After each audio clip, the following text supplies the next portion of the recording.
Cómo eliminar el estrés y la tensión nerviosa. Módulo 23. Hemos dicho una y otra vez que la personalidad con éxito es la generalmente optimista, positiva, feliz, alegre, por así decirlo, extrovertida. Y también hemos dicho desde el inicio que gran parte de lo que son ustedes hoy es algo aprendido. Que la mayoría de sus valores, sus actitudes, sus expectativas, sus comportamientos, su personalidad, sus cualidades y atributos los han aprendido por medio de un proceso de introducción de información, de repetición, de percepción selectiva, repetidos una y otra vez hasta llegar a ser las personas que son. También hemos dicho que todo lo que tienen hoy en su vida, tangible o intangible, lo han atraído hacia ustedes debido a la persona que son. Pueden atraer más cosas hacia sí porque pueden modificar la persona que son. En la sesión anterior dijimos que las emociones negativas son el obstáculo principal que se interpone entre ustedes y la felicidad, la salud, la alegría y el pleno desarrollo. Y en esta sesión deseo hablarles de las condiciones que nos predisponen a ustedes y a mí a ser negativos. Sabemos que el estrés y la tensión nerviosa y las emociones negativas están sujetos a la ley de causa y efecto. En otras palabras, por cada efecto en nuestra vida hay una causa específica. Si uno padece de tensión nerviosa, de estrés, si tiene emociones negativas, al igual que si tiene cualquier dolencia física, existe una causa específica. Y podemos buscar sus orígenes, y en esta sesión les voy a enseñar a convertirse en sus propios psicoterapeutas. Les voy a dar 6 claves para tener conciencia de ustedes mismos, para comprenderse, para autodesarrollarse. De modo que, cuando se sientan tristes o tensos, o tengan miedo o ansiedad, o cualquier otra sensación que no sea una sensación positiva de alegría y felicidad, cuando se sientan así, podrán utilizar estas 6 claves para evaluarse y ser sus propios psicoterapeutas. Y entre el 95 y el 99% de los casos serán capaces de identificar qué es exactamente lo que les preocupa y de eliminarlo, de modo que vayamos al tablero. Como les decía, en mi estimación, tras años y miles de horas, creo que existen 6 condiciones básicas que nos producen estrés y tensión nerviosa, que nos predisponen a las emociones negativas. Recuerden, las emociones negativas son solo la expresión externa de una condición interna. Si podemos corregir la condición interna, podemos corregir la expresión externa. De modo que número 1, punto de partida de la negatividad en mi estimación. Al principio de la lista, a la cabeza de la procesión, la falta de significado y de objetivo en la vida. Falta de significado y de objetivo. De hecho, en todos los estudios que he leído, vemos que los seres humanos para ser felices necesitan tener un objetivo. Necesitan sentir que su vida tiene significado. Necesitan sentir que tienen un motivo para estar vivos. Necesitan sentir que van en una dirección determinada, de modo que la falta de un significado y de un objetivo lleva a una falta de dirección. Y, como ya dije, una de las observaciones más profundas sobre la condición humana consiste en que somos organismos que buscamos metas, que solo somos felices cuando avanzamos progresivamente en la dirección de algo importante. Earl Nightingale dijo que la felicidad es la realización progresiva de un ideal o una meta válidos. De modo que en cuanto no disponemos de un ideal o una meta válidos, empezamos a ir a la deriva, a dar vueltas sin sentido y a ser infelices. Así que la falta de significado y de objetivo es igual a la falta de metas.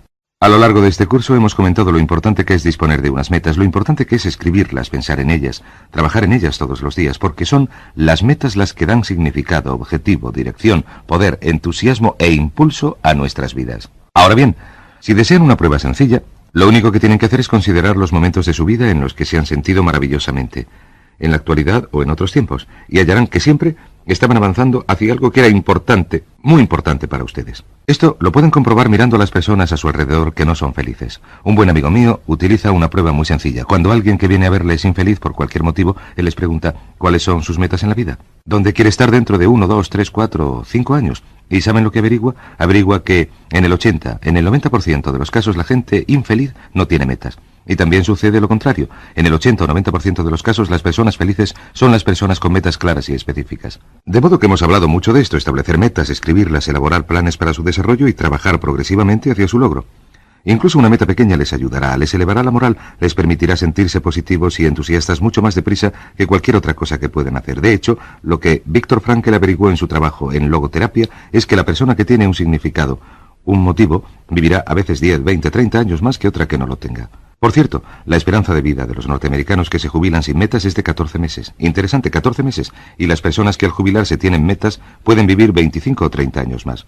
Número 2. La segunda condición que nos predispone a la tensión nerviosa y el estrés es lo que se llama la acción incompleta. La acción incompleta se produce cuando tomamos parte en una acción o un comportamiento que no está terminado. Solo está acabado en parte.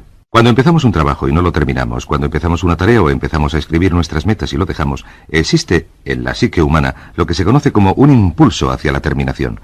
Este impulso hacia la terminación Nos hace sentirnos incómodos cuando dejamos trabajo sin terminar.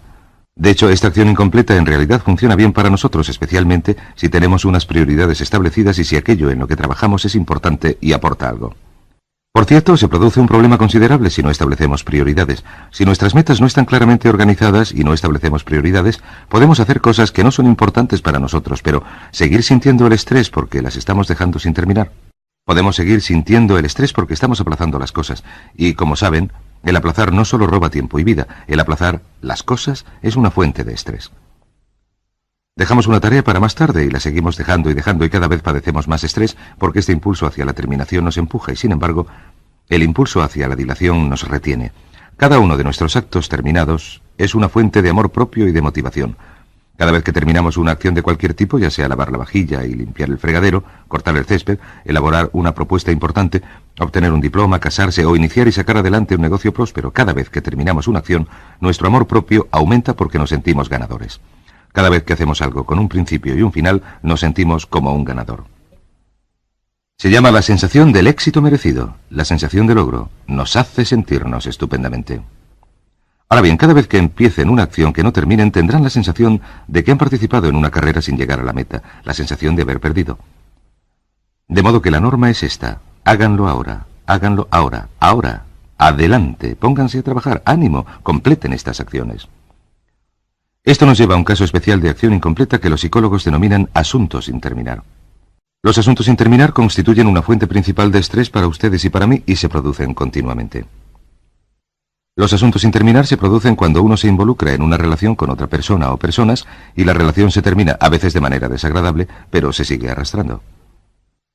Los dos ejemplos más comunes de asuntos sin terminar son las relaciones amorosas que han acabado pero no se concluyen, y las relaciones laborales en las que se pierde un trabajo o le despiden a uno de un trabajo o uno dimite, pero no lo termina de dejar del todo.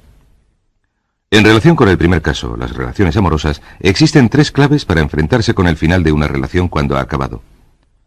En primer lugar, recuerden esto: nadie puede afectar a las emociones de uno a no ser que se siga deseando algo de él. En otras palabras, si no desean nada de otra persona, si no desean su amor, su respeto, su dinero o algo, estas personas no pueden tener control alguno sobre ustedes. En el momento en que no deseen nada de otra persona, el elemento emocional se desgarra y quedan libres. El modo de hacer frente a un matrimonio o una relación que han terminado es muy sencillo. Añadiré esto rápidamente. 3 pasos. Número 1.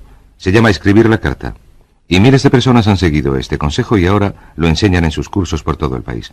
Se le escribe una carta a esa persona y se dicen 3 cosas. En primer lugar se escribe: yo acepto el 100% de la responsabilidad en cuanto a nuestra relación y a todo lo que en ella sucedió. Usted es responsable, en tanto que adulto, acepta la responsabilidad. Usted entró en la relación, permaneció en ella, o en el trabajo, o lo que sea, pero limitemos esto a una relación por el momento. Número 2. Perdone a la otra persona al 100% por todo el daño que le ha hecho a usted. Te perdono todo lo que has hecho o dicho que me haya hecho daño. Y número 3, deséele lo mejor. Deséele a él o a ella todo lo mejor. A continuación, eche la carta. Ponga la dirección y el franqueo correctos y en el momento en que eche la carta, su vida cambiará. Si conoce a alguien que esté atravesando momentos difíciles en una relación o cuya relación se esté rompiendo, háganles hacer este sencillo ejercicio, hagan que echen la carta, y en el momento en que la carta esté en el buzón, su vida cambiará. Será como si les hubieran quitado un enorme peso de encima.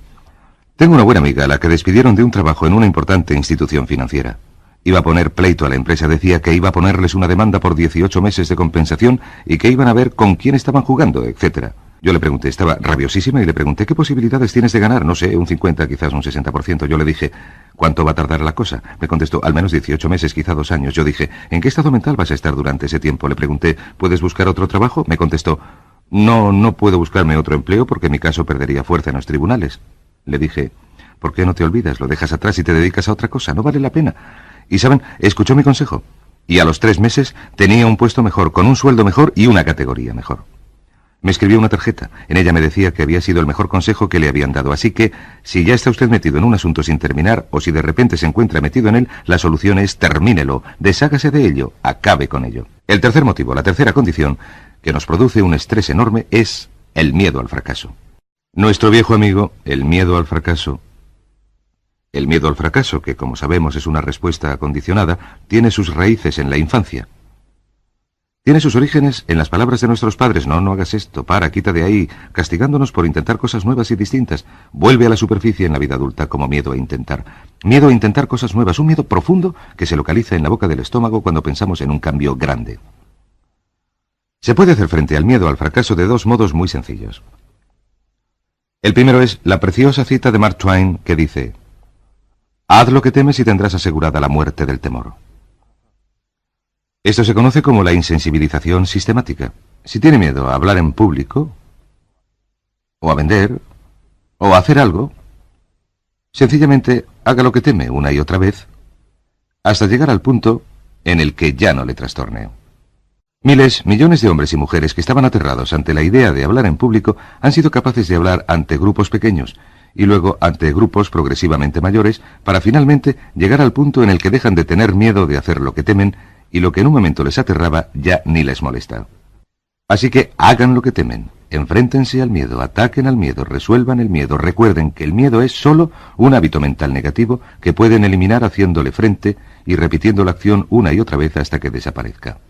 Lo segundo que pueden hacer, una afirmación muy sencilla que pueden utilizar para eliminar el miedo al fracaso, es lo siguiente: cada vez que piensen en la situación que les da miedo, cada vez que sientan la manifestación física, la ansiedad, la tensión nerviosa, la aceleración de los latidos del corazón, cada vez que piensen en la situación que les produce miedo, repítanse una y otra vez con mucha fuerza: yo puedo hacerlo, puedo hacerlo, puedo hacerlo. Y cada vez que vean a alguien que esté sintiendo miedo y desasosiego, alguien de su familia, uno de sus amigos, díganselo también. Digan: tú puedes hacerlo, puedes hacerlo, puedes hacerlo. Cada uno de nosotros se ha animado a hacer algo de importancia, porque alguien más creía que podíamos hacerlo. De modo que díganse: yo puedo hacerlo. Y luego animen a todos sus conocidos que tengan una meta diciéndoles: tú puedes hacerlo. Yo puedo hacerlo, tú puedes hacerlo. Pero cuando sientan esta tensión verán que se produce algo sorprendente. Si uno dice: yo puedo hacerlo, puedo hacerlo, o yo creo que puedo hacerlo, creo que puedo, sé que puedo. Si se repiten esto, verán que este mensaje cargado de emoción que pasa de la mente consciente a la subconsciente golpea al otro mensaje: yo no puedo, que intenta subir y lo hace bajar. Y cuanta más emoción pongan al decir: yo puedo hacerlo, más y más débil se hará el yo no puedo. Y con el tiempo, la emoción más fuerte, recuerden la ley de la emoción más fuerte dominará y vencerá a la emoción más débil. Esto nos lleva a la cuarta causa principal de estrés y tensión nerviosa en nuestras vidas. El número 4, al que se considera como uno de los más importantes o de los peores de todos los miedos: el miedo al rechazo. El miedo al rechazo se inicia en la primera infancia. Como saben, los niños llegan al mundo sin ningún temor y con una enorme necesidad de amor, de que le toquen, de que sus padres le acepten y den su aprobación de manera incondicional. Sin embargo, los padres, con el fin de dirigir y controlar a sus hijos, utilizan la crítica destructiva y el amor condicionado para lograr que hagan lo que ellos quieren. Un niño crece con un amor condicionado, como ya hemos dicho antes. Un niño crece con un amor condicionado, lo que significa que los padres le dicen: hazlo o si no, te la vas a ganar. Un niño que si se equivoca y tira algo, llega tarde a casa o rompe algo o saca malas notas, los padres dejan de quererle. Puede que en sus corazones no dejen de quererle, pero el niño siente que sus padres han dejado de quererle porque ponen caras largas, le castigan, le mandan a su cuarto. Cuando yo tengo que corregir a uno de mis niños, lo que hacemos en casa es mandarle al rincón. A los niños no les gusta nada el rincón. Nuestros niños tienen 7 años, 5 años, y David tiene 1 año. Es demasiado chico como para mandarle al rincón, pero lo que yo hago es decirles: te quiero mucho, pero tienes que ir al rincón 10 minutos, o te quiero mucho, pero vas a tener que irte a tu cuarto sin postre. Pero siempre les digo que les quiero. Mi amor es incondicional, pero lo que hicieron o su comportamiento no es aceptable, por lo que les mando al rincón. De modo que incluso cuando van al rincón saben que les quiero, e incluso dirán, sé que me sigues queriendo, lo dirán mientras estén castigados, pero de todos modos tengo que ir al rincón. De modo que el amor condicionado lleva al miedo al rechazo. El miedo al rechazo lleva en los adultos al comportamiento de tipo A. Las mujeres tienden a manifestar este miedo al rechazo, este hecho de crecer con el amor condicionado, de 4 maneras. Una es la depresión, otra es la introversión, otra son los síntomas psicosomáticos, dolores de cabeza y tensión nerviosa. Y la cuarta es la hipersensibilidad. La hipersensibilidad, esto es, que las opiniones de los demás les preocupan muchísimo. Siempre piensan y ajustan su comportamiento y sus actos a lo que los demás puedan pensar y a lo que los demás puedan decir. Los hombres son muy parecidos, pero los hombres tienden a traducir este amor condicionado, este miedo al rechazo, esta ausencia de afecto en la infancia, en un comportamiento de tipo A, que es una reacción agresiva ante la vida y algo poco sano. Alrededor del 60% de los hombres son de tipo A y alrededor del 10% de las mujeres. Según más mujeres van accediendo a puestos de trabajo de mucha competitividad, más mujeres se van convirtiendo en personas del tipo A. En estos momentos, esta es una causa principal de muerte. De hecho, el doctor Kenneth Cooper dice que no se produce la muerte por enfermedades cardíacas antes de los 70 años si no existe un comportamiento de tipo A. En la mayoría de los trabajos que se están realizando en la actualidad en relación con las enfermedades del corazón, cuando se estudian el colesterol y la forma de vida, etc., el hecho es que el estrés, la tensión nerviosa y los impulsos del comportamiento de tipo A, una expresión acuñada por dos cardiólogos que averiguaron que la mayoría de sus pacientes se adaptaban a unas características psicológicas específicas, su modo de actuar, de andar y de hablar era el mismo en todos los pacientes con enfermedades cardíacas. Y hablaremos de su contrario, el tipo B, en un momento. Que el comportamiento de tipo A es un factor que mata. De hecho, la mayoría de las personas que son auténticos tipos A, alrededor del 10 o el 20% de la población masculina, suele morir alrededor de los 55 años. En Norteamérica, en la actualidad, alrededor del 80% del dinero lo controlan mujeres cuyos maridos se quemaron, murieron jóvenes para ganarlo. Un estudio realizado recientemente por la revista Forbes sugería que la mayoría de estas mujeres gastan todo el dinero que sus maridos ganaron antes de morir ellas, y que transmiten muy poco a sus familias. Esto es interesante. Los hombres trabajan toda su vida, queman sus vidas, se matan al tener ataques al corazón muy jóvenes, y las mujeres gastan el dinero. Y al final de la vida de la mujer no queda nada. Algo en qué pensar cuando consideren la importancia de amasar una fortuna. Así que, ¿cuáles son algunas de las características del comportamiento de tipo A? La primera característica del comportamiento de tipo A es lo que se conoce como la enfermedad de la prisa. La persona de comportamiento tipo A siempre tiene prisa. Siempre van a toda mecha, no pueden parar. Son muy impacientes, tienen que hacer las cosas, no pueden parar. No les apetece relajarse. Padecen la enfermedad de la prisa y están siempre en acción, en acción, en acción. En segundo lugar, tienen lo que se conoce como inseguridad de categoría. Inseguridad de categoría. Porque volviendo una vez más a la infancia, la inseguridad de categoría significa que por mucho que logren, nunca descansan. Por muchos ascensos que les den o por mucho dinero que ganen, nunca les parece que son lo suficientemente buenos. Nunca tienen una sensación de amor incondicional, de manera que se esfuerzan continuamente por lograrlo. Por cierto, ¿de dónde viene el amor incondicional? Casi siempre del padre. El padre es la figura predominante y la mayoría de nosotros hemos tenido padres que no nos han dado la calidad y la cantidad de amor incondicional que deseábamos. Y muy a menudo nos vemos esforzándonos en la vida. Incluso cuando nuestros padres han muerto, esforzándonos de algún modo por lograr su aprobación por medio del éxito o de más y más éxito. Otro ejemplo del comportamiento de tipo A es la lucha continua por mejorar el rendimiento. Tenemos una fuerte orientación hacia el rendimiento, pero este es un rendimiento con un tope indeterminado, y esta es la clave. Un tope indeterminado. ¿Qué significa esto? Significa que, por muy bien que hagamos las cosas, nunca llegamos a estar satisfechos porque nuestro tope es indeterminado. No nos hemos dicho que si logramos cierto tope estaremos satisfechos. Lo que hacemos es intentar mejorar el rendimiento y cada vez que logramos un tipo de meta, aumentamos el tope más y más. Es como si se aumentara nuestra cuota cada vez que llegamos a una meta, de manera que la cuota sigue creciendo y creciendo y creciendo. Una cuarta característica del comportamiento del tipo A es la competitividad. La competitividad generalizada hacia casi todo el mundo. Es interesante. Permítame ponerme aquí mientras limpian el tablero. Hablando de la competitividad, verán que existe lo que se conoce como una ausencia de discriminación de la competitividad. Una persona de tipo A compite contra todo el mundo y por todo. No disponen de la capacidad de establecer prioridades, de decir, este es un campo clave en el que quiero ser excelente, pero este otro no es importante. Compiten por aparcar el coche, en las autopistas, para entrar en un ascensor, para conseguir una mesa en el restaurante, para trabajar con un cliente importante, para hacer un trabajo pequeño.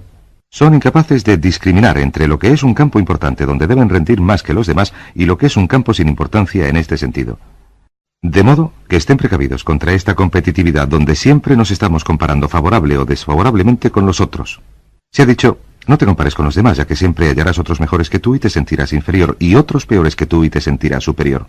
El tipo A siempre se está comparando con los demás, especialmente con las personas que están en su mismo nivel. Desgraciadamente tienden a pisar a los que están por debajo. Desgraciadamente tienden a preocuparse por la opinión de sus jefes, porque para el tipo A adulto, el jefe adquiere el papel que tenía el padre. Según pasan de la familia al mundo laboral, pasan de intentar obtener la aprobación del padre a intentar obtener la aprobación del jefe. Y se preocupan por su opinión. De modo que el número 5 es la agresividad. Agresividad. El tipo A es agresivo. Y junto con esto la hostilidad. El tipo A es iracundo. El tipo A es iracundo por motivos que una vez más proceden de la infancia, en la que el tipo A nunca llegó a obtener el amor que él o ella necesitaba. Fueron niños iracundos y ahora son adultos iracundos. Una sexta característica del tipo A es que está orientado a cosas y no orientado a personas. Orientado a cosas, especialmente a nivel de cifras. El tipo A se preocupa por el dinero, los coches, la casa, la categoría, las publicaciones, las ventas, las cifras de producción, los ingresos, etc. Y no se preocupa especialmente por las personas. De hecho, por lo que concierne al tipo A, existen tres tipos de personas. Las personas que le pueden ayudar, que son con las que él o ella tiene mucho cuidado. Las personas que no le pueden ayudar, que son a las que pisará, tratará groseramente, tratará con esnobismo. Y luego están las personas neutrales, de las que sencillamente hacen caso omiso. Y hay otra categoría, las personas que pueden suponer una amenaza o que constituyen amenazas competitivas. A estas personas las trata utilizando tácticas maquiavélicas y diabólicas para intentar minarlas y dañarlas. Esto está relacionado con las tácticas maquiavélicas que podemos ver en la administración de empresas. Y número 7, el tipo A no descansa. El tipo A se siente como si moviera una rueda de molino y que si él o ella, especialmente él, se parase, alguien le alcanzaría. De modo que trabajan incluso los fines de semana, incluso en vacaciones, trabajan incluso cuando viajan en avión. Siempre están trabajando. Nunca dejan de trabajar porque tienen miedo a que alguien les alcance. Y bien, ¿qué les pasa a los tipos A? De nuestras investigaciones se desprenden dos cosas. Que los individuos de tipo A suelen morir jóvenes. Ya hemos dicho esto antes. Tienden a ser desgraciados, a sentir que participan en una carrera absurda. Tienden a sentir que les arrastrarán las circunstancias ajenas y esta es la trayectoria profesional del tipo A. Este es el tiempo y el dinero. La cantidad de dinero, de posición, de poder y de prestigio que ganan. La cantidad de tiempo. La trayectoria profesional del tipo A suele ser así. Ascienden rápidamente al principio de sus carreras. Se les utiliza. Hay algunas empresas que buscan y contratan solamente a tipos A. Pero en un momento dado, estos empiezan a quemarse, a aplanarse, y se aplanan con motivo. Se debe a que sus superiores, los que saben lo que sucede, no quieren que asciendan más en la empresa, y sus inferiores, a quienes ellos pisaron, ni les ayudan, ni les apoyan. Ahora bien, el tipo B es distinto. La trayectoria profesional del tipo B es más bien así. Este es el B, este es el A. La trayectoria profesional del tipo B experimenta un ascenso más lento, pero seguro y continuo, y he aquí la clave. El tipo B se centra en el rendimiento. Y el rendimiento es la clave del éxito en el mundo profesional. El tipo A se centra en la política y la política solo funciona hasta que la estructura política cambia, lo que siempre sucede. Pues bien, si consideran que ustedes son tipos A, ¿cómo pueden dejar de ser un tipo A y pasar a convertirse en un tipo B? Una persona más relajada, con mejor rendimiento, más creadora, más orientada a las personas. Pues bien, es muy sencillo. El primer paso es reconozcan que son tipo A. Reconózcanlo. La mayoría de la gente no reconoce que son personas tipo A. Una vez que lo hayan reconocido, número 2. Y hay quienes dicen, soy una persona tipo A o me voy a morir antes de llegar a los 55 años. Una vez que lo hayan reconocido, decidan cambiar. Tomen la decisión de cambiar. Ahora bien, cuando hayan tomado la decisión de cambiar, escuchen la cinta grabada de afirmación que les suministramos 2 veces al día. Si escuchan la afirmación grabada 2 veces al día, dejarán de tener un comportamiento tipo A, de ser una persona tipo A. Pasarán de ser una persona tipo A ser una persona tipo B. El último punto. Si alguien dice, ¿cuál es la diferencia entre las personas tipo A y los trabajólicos? Fulanito es un trabajólico. Fulanito es un tipo A. Muy sencillo. La persona trabajólica es muy distinta de la persona tipo A. Es casi como si se produjera una competición. ¿Cómo se distingue? Aparentemente trabajan con la misma intensidad, pero la diferencia es esta. La persona trabajólica está dirigida hacia el interior. Dirigida hacia unas metas, se autodetermina, mientras que el impulso de la persona tipo A viene del exterior. Tienen la sensación de estar programados por personas ajenas. El trabajólico puede tomar tiempo libre, pero no así el tipo A. Si se le pregunta a un trabajólico, ¿qué es lo más importante en su vida? Casi siempre contestará, mi familia, mis relaciones personales. Si se le hace esta pregunta al tipo A, contestará, mi trabajo, mi profesión, mi negocio. Así se distingue entre los dos. Y una vez más, el comportamiento clave solo se puede juzgar por el comportamiento, es la capacidad de tomar tiempo libre y dedicárselo a la familia, la salud, las amistades, los viajes, etc. Pues bien, esto nos lleva a la quinta condición, que nos predispone al estrés, a la tensión nerviosa, a las emociones negativas, a las enfermedades psicosomáticas, a la muerte temprana, y es el número 5, que es la negación. Negación significa negación de la realidad. Es interesante. Peter Ouspensky lo comentó en uno de sus libros hace muchos años. Dijo que el organismo humano es un organismo mentiroso en el sentido de que tenemos una tendencia a engañarnos o a mentirnos. Y uno de los modos en que lo hacemos es por medio de la negación de la realidad. Nos negamos a hacer frente a la realidad. Hacemos como si la vida no fuera como es, y especialmente nos negamos a hacer frente a las verdades desagradables. Merece la pena escribirlo. Nos negamos a hacer frente a las verdades desagradables. Algunas de las verdades más desagradables de nuestras vidas Están relacionadas con nuestros talentos y nuestras capacidades, nuestra personalidad, nuestras relaciones y nuestro trabajo. Una persona que va mal en su trabajo, a quien no le gusta su trabajo, a menudo lo negará y hará como si no fuera verdad. Y la clave para superar la negación, y por cierto la mayoría de los psicólogos opinan que la negación de la realidad es la primera causa de enfermedad mental, naturalmente está relacionada con todas las que hemos comentado a esta hora, la clave para superar la negación es sencillamente esta: comprender de dónde viene. Nos dedicamos a la negación porque tenemos miedo a la vergüenza. Todos los casos de negación tienen que ver con la vergüenza, algún tipo de vergüenza anticipada. Entra en juego lo que los asiáticos llaman perder la cara. Todas las ocasiones de negación requieren que hagamos frente a la verdad en nuestras vidas. Así que he aquí las claves para utilizar y comprender la negación. Número 1. Recuerden esta clave de la filosofía del objetivismo. La realidad es. La realidad es. Lo que esto significa es que sea cual sea la situación de su vida, es. Es un hecho. Es una verdad. Y hay que afrontarla. Y cuanto antes se haga, mejor se sentirá uno y más feliz será.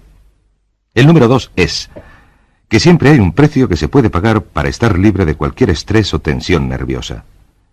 Siempre hay un precio que se puede pagar. Siempre hay un precio.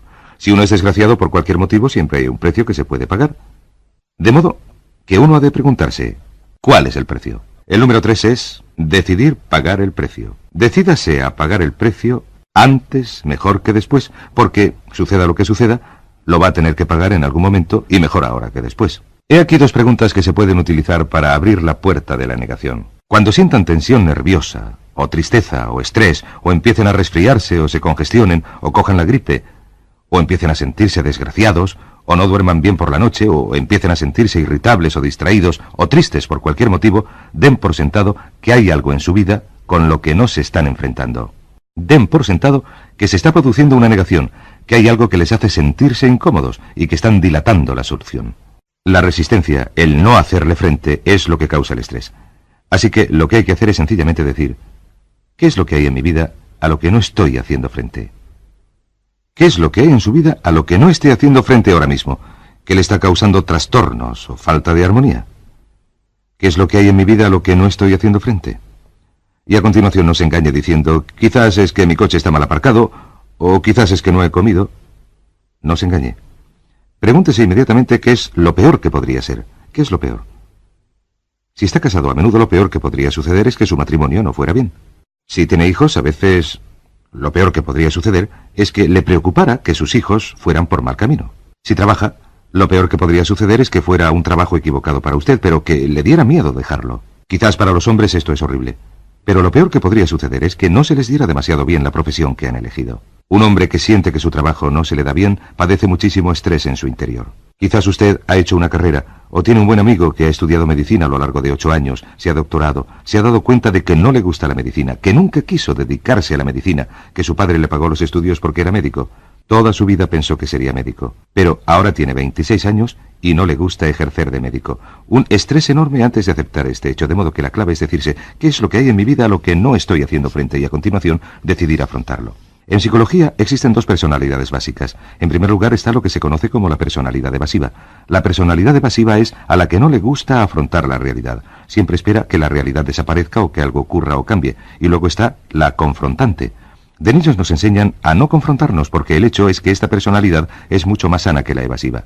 En una prueba realizada en una de las principales universidades se seleccionaron 2 grupos de estudiantes identificándolos como evasivos y confrontantes, y se les sometió a un experimento donde se les unía a un electrodo por los dedos, y cada 60 segundos se les aplicaba una pequeña cantidad de corriente en los dedos. Se les observaba a través de un espejo sin que ellos lo supieran, y se vio que los evasivos se quedaban sentados mientras que el reloj hacía tic-tac, tic-tac, pero que nunca miraban al reloj. Hablaban, hacían chistes, se distraían, pero jamás miraban al reloj.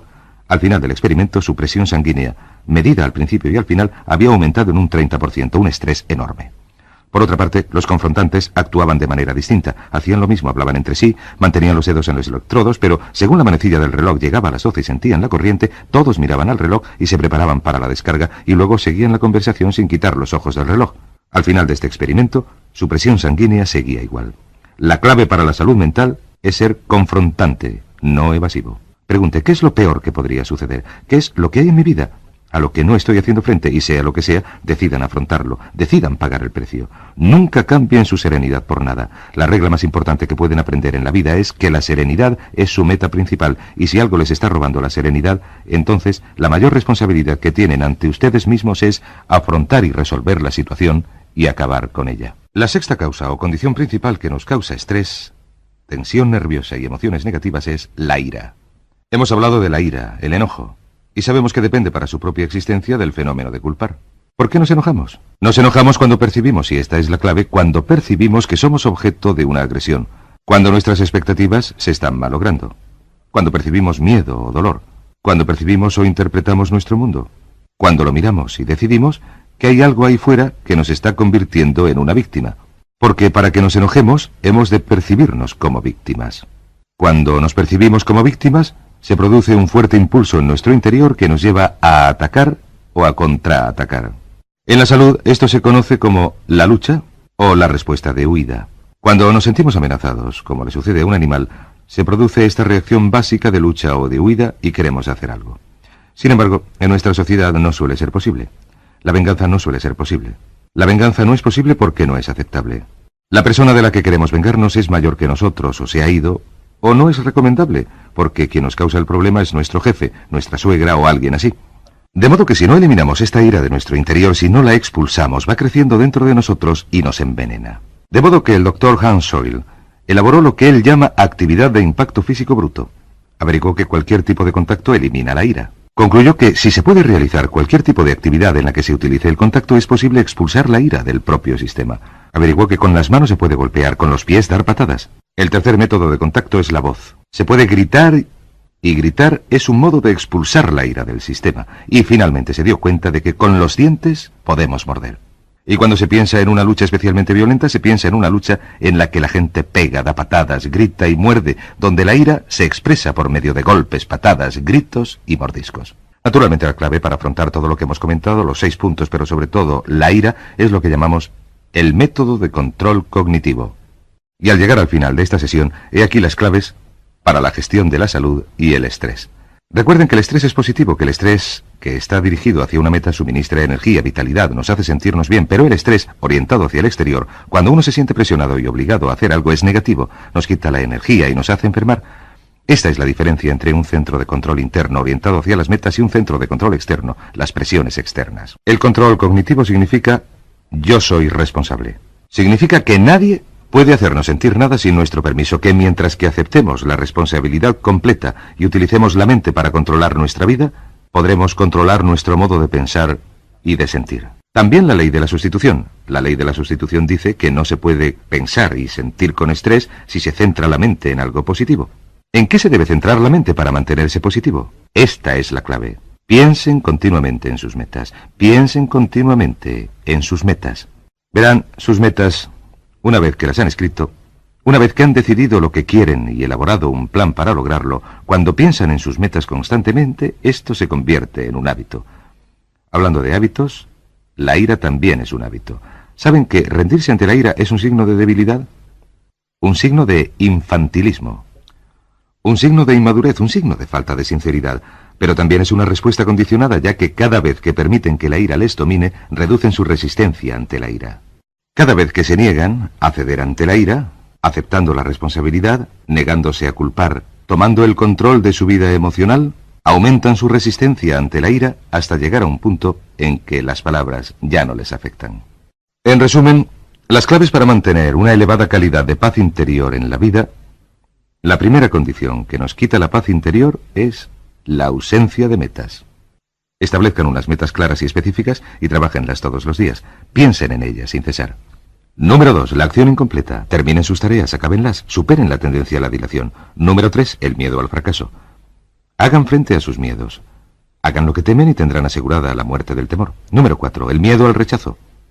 El modo en que se supera es progresando hasta convertirse en una personalidad del tipo B. Escuchen la cinta.